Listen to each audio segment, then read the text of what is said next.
Hard by a great forest lived a poor woodcutter with his wife and their only child, a little girl of 3 years.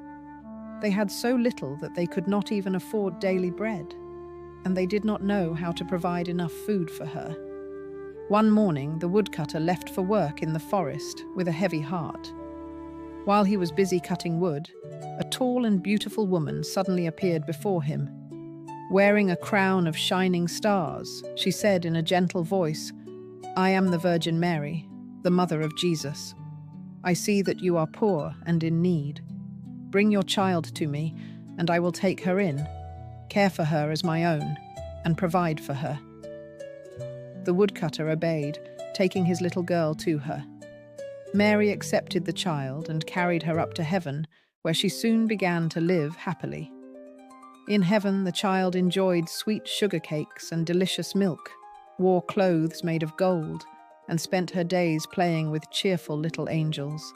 When the girl turned 14, Mary called her one day and said, "My dear child, I must go on a long journey. I leave you with the keys to the 13 doors of heaven. You may open 12 of these doors to behold the wonders behind them. But the 13th door, its key is not for you. Be careful not to open it, for doing so will bring sorrow upon you." The girl promised to obey, yet after Mary departed, her curiosity grew stronger. Each day she went about exploring the heavenly halls, opening one door at a time until she had visited all 12. Behind each door sat one of the apostles, bathed in a brilliant light. The girl marveled at the beauty and splendor around her, and the little angels danced and rejoiced with her.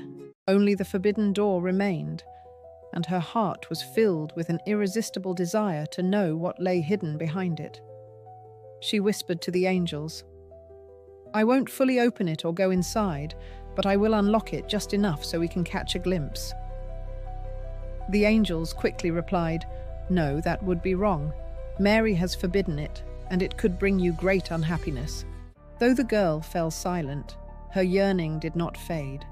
It gnawed at her and tormented her, keeping her awake with worry. One time, when the angels had all gone away, she thought, "Now that I am alone, I can peep in without anyone knowing." Driven by temptation, she took the key in her hand, inserted it into the lock, and turned it. The door swung open, revealing the Holy Trinity sitting in a blaze of fire and dazzling light. Standing there in utter amazement, she reached out and touched the brilliant light with her finger. In that instant, her finger turned completely golden. Overcome by a sudden and terrible fear, she slammed the door shut and ran away. Her terror clung to her. Her heart pounded endlessly, and the golden mark on her finger would not wash or rub away. It was not long before Mary returned from her journey. She called the girl to her side and asked for the keys of heaven. When the girl handed them over, Mary looked deeply into her eyes and asked, "Did you open the 13th door as well?" The girl answered, "No." Mary then placed her hand on the girl's chest, feeling her racing heartbeat, and realized that she had indeed disobeyed by unlocking the forbidden door. Mary asked once more, "Are you sure you did not open it?" The girl repeated, "No," a second time. Then Mary noticed the golden finger, a clear sign of her sin, and asked a third time, "Did you open it?" Still the girl insisted, "No." At last, Mary said firmly, "You have not obeyed me, and, by lying, you have brought this sin upon yourself. You are no longer fit to remain in heaven." Immediately after, the girl fell into a deep sleep. When she awoke, she found herself lying on the cold earth in the middle of a vast, barren wilderness. She longed to cry out, yet no sound emerged from her lips. She tried to run away, but wherever she turned, thick hedges of thorny bushes held her back. Trapped in this harsh desert, she discovered an old, hollow tree that became her only shelter. Each night, she crept inside the tree to sleep, and it offered her some protection from storms and rain.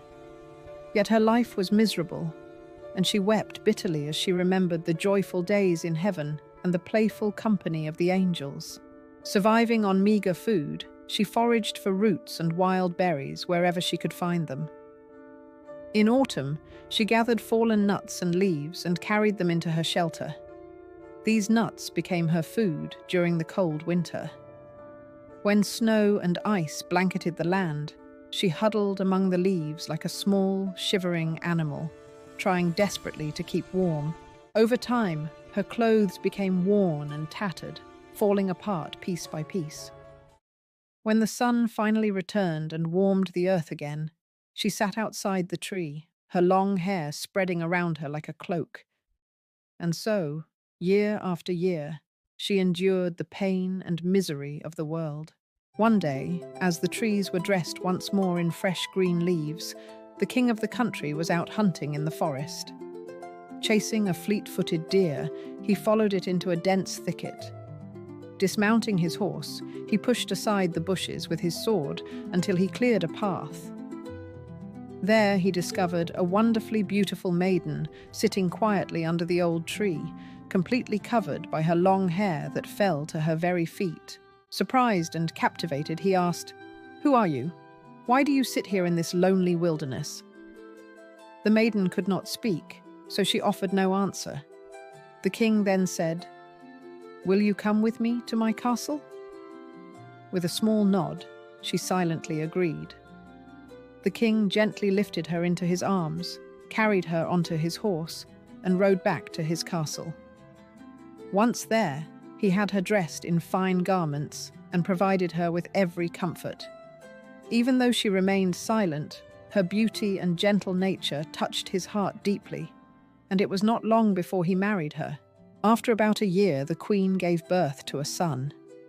That night, while she lay alone in her bed, Mary appeared and said, "If you will speak the truth and confess that you unlocked the forbidden door, I will restore your voice. But if you continue in your sin and stubbornly deny it, I will take your newborn child away with me." The queen was given the chance to reply, yet she remained obstinate and said, "No, I did not open the forbidden door." At once, Mary took the newborn from her arms and vanished with the child. The next morning, when the baby was nowhere to be found, whispers spread among the people that the queen had harmed her own child. Though the queen heard these terrible rumors, she could not defend herself. Yet the king, filled with love for her, refused to believe the accusations. A year later, the queen bore another son. That same night, Mary appeared again and said, "If you confess that you opened the forbidden door, I will return your child and restore your speech. But if you continue in your sin and deny it, I will take this new child away as well." Again, the queen replied, "No, I did not open the forbidden door." Consequently, Mary took the child from her arms and carried him away to heaven. When the next morning came and this child had also disappeared, the people loudly accused the queen, saying that she had even devoured her own child. The king's advisors demanded that she be brought to justice. But the king, still deeply in love with her, forbade any more talk of it by threatening his counselors with death. The following year, the queen gave birth to a beautiful little daughter. For the third time, Mary appeared and said, "Come with me."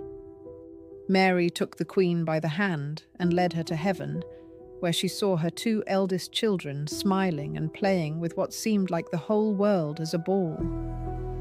Overjoyed at seeing them, the queen's heart seemed to lift, and Mary asked gently, "Has your heart softened at last? If you admit that you opened the forbidden door, I will return your two sons to you." But for the third time the queen answered, "No, I did not open the forbidden door." Then Mary allowed her to fall back to earth and took away her third child as well.